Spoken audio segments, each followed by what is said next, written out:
The Egyptian pyramids amaze even the modern visitors. And unlike most historical paintings, pots, and sticks, their age isn't the most impressive thing about them. From an engineering standpoint, this is a solid project, even by today's standards.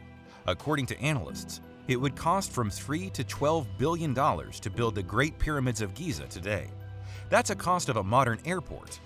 Even for large countries, that's pretty expensive. Meanwhile, the pyramids were built not even hundreds, but thousands of years ago. How did that happen? The best way to find the answer is to live a day in the shoes of a pyramid builder. Were the builders slaves, aliens, or gods? How much were they paid? And why did every builder go to the bathroom 15 times a day? We will discuss this and more in the next couple of minutes with our guest. Meet Mesut Ozil. Why is his name so strange? It has to do with a small detail we'd like to mention before we start. Very little can be said for certain about Egypt, and especially ancient Egypt.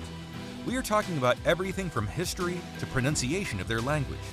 Most of the names of the pharaohs we have now have been translated a bunch, and scientists update and supplement the rules of their spelling and pronunciation every couple of years.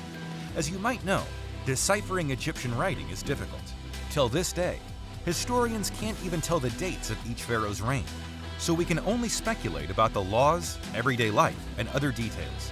And don't even get us started on the pyramids, because only 20 years ago, any scientist would have told you that they were built by slaves. Excavations and discoveries continue to this day.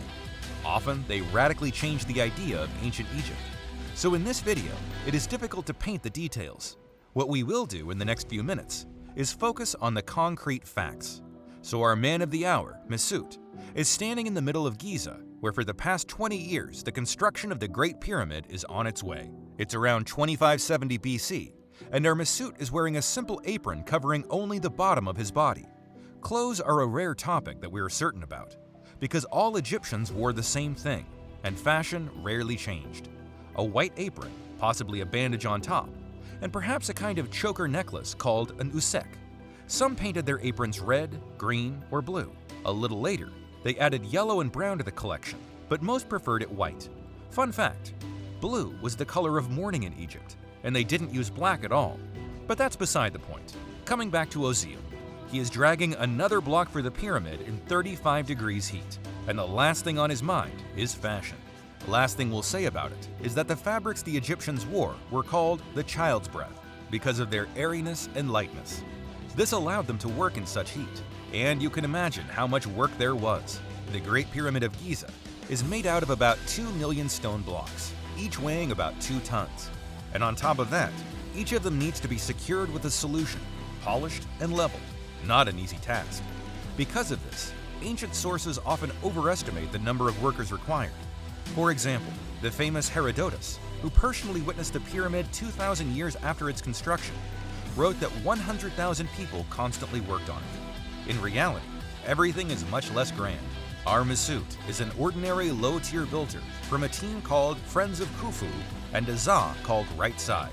Yes, 4,000 years ago, the Egyptians had a near-modern hierarchy of builders. You don't think that such a building was made by random people, did you? The Friends of Khufu team belongs to a standard crew of 2,000 people. Further, the crew was split up into 2 teams of 1,000 people. Each of them was given names that archaeologists had deciphered during the excavations. Friends of Khufu, Drunkards of Munkare. The names were pretty creative. The teams in turn were divided into 5 units called Zas of 200 to 250 people each. They also had names, most often related to the place where the guys worked. What is important? In each hierarchy chain, there was a manager. The Egyptians were a developed civilization and understood the essence of the division of labor.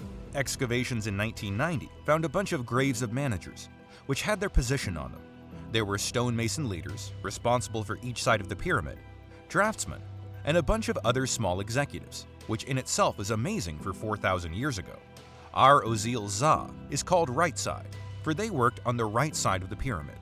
Then, Zas were further split into group until the smallest division was 20 people. The number is not random. That's how many people are needed to pull one 2-ton block. American Egyptologist Mark Leonard conducted an experiment in 1997 and confirmed that teams of 12 to 20 people can easily drag 2-ton blocks on wooden rails. Per person, there was a load of about 300 kilograms. But given the wooden rails and the fact that the mass was sliding, even people of medium build could complete the task. Basically, that's what Arozil does 10 hours a day for 3 months. And this is the first fun fact you might have not known. Our Mesut, like his colleagues, does not work on the pyramid for years straight. He lives in a small village near Abydos and is, in fact, an ordinary farmer growing millet. But every few years, local leaders gather men, women, and teenagers and send them to a sort of shift of building pyramids. Men mostly pull blocks, women wash and cook, and teenagers work as water and supply deliverers. So the closest modern analogy wouldn't be forced labor, but rather deployment. Ozil and his colleagues are paid, provided with housing and medical care, and the rules are set in stone. After 3 months, regular builders return to their normal lives.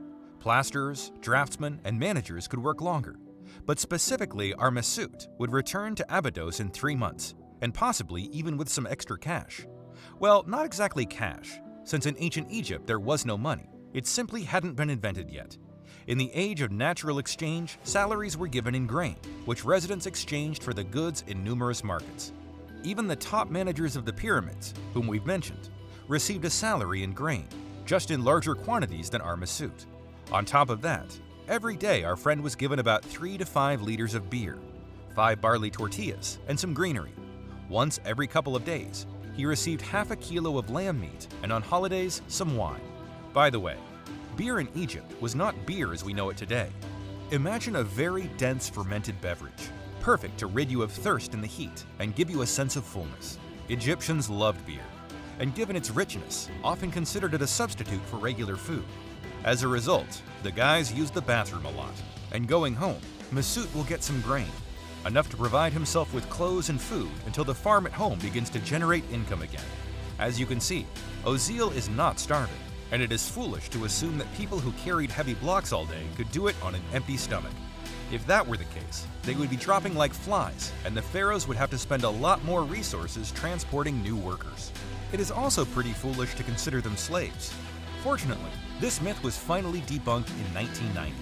An American tourist was horseback riding and accidentally discovered an ancient burial of pyramid builders. Archaeologists were shocked by what they discovered inside. The remains showed that the builders received excellent medical care. Their bones had enough nutrients, and in general, the guys were buried with honor. The workers who died during their shifts or from other causes were buried in tombs. Ordinary builders got small ones, managers got bigger, but the guys were lying side by side, and no one would bother with such honors for slaves. Moreover, from the excavations of the camp where the builders lived, we can safely conclude that after a shift, our Mesut rested in a very nice place. In 1999, a camp with a staggering number of cattle bones was found on the Giza Plateau. According to modest estimates, the meat was enough to feed several thousand people every day. So our words about half a kilo of meat once every couple of days are backed up not by fables, but by real excavations. It is important to understand that the very concept of slavery came to us from the Greeks and Romans. There, slaves were the property of the masters. But in ancient Egypt, the state structure was much more complex, and you can't exactly call the pyramid builders slaves. The closest analogy to what they did is mandatory government work, which was quite fairly paid for, and Arozil did not starve. And there weren't hundreds of thousands of such Mesuts, as they like to say in textbooks. Egypt's antiquities minister, Mr. Havas, thinks there were no more than 10,000 workers, and this is confirmed by real-world experiments, calculations, and simulations of the building process. The data suggests that in the 27 years that the pyramids were built, a team of 1,000 people would be needed to mine limestone. Just as many would be needed to transport everything. And as for installation, moving 2 million blocks in 27 years requires approximately 100,000 blocks per year, or 273 blocks per day. Blocks were delivered either from a quarry 300 meters from the pyramid or by rivers, since Pharaoh Cheops ordered a system of canals to be built to the construction site. Mathematicians calculated that a team of 20 people would be able to get the blocks to its intended spot in 2 hours. Considering that the pyramid had to be built gradually, realistically, about 550 people could work on it at the same time. Of course, in addition to them were exterior workers, a bunch of managers, carpenters, water delivery boys, and other service people. But there physically couldn't be 100,000, and blocks were pulled only 5 months. During the rest of the year, Masons were adjusting them on the pyramid. If you're wondering, what's Arozil thinking about while dragging another block of the pyramid? It's hard to say. But from our video about the pharaohs, you can learn that the construction of wonders for the Egyptians was something of a religion. The richer the pharaoh's life, the richer the country's life.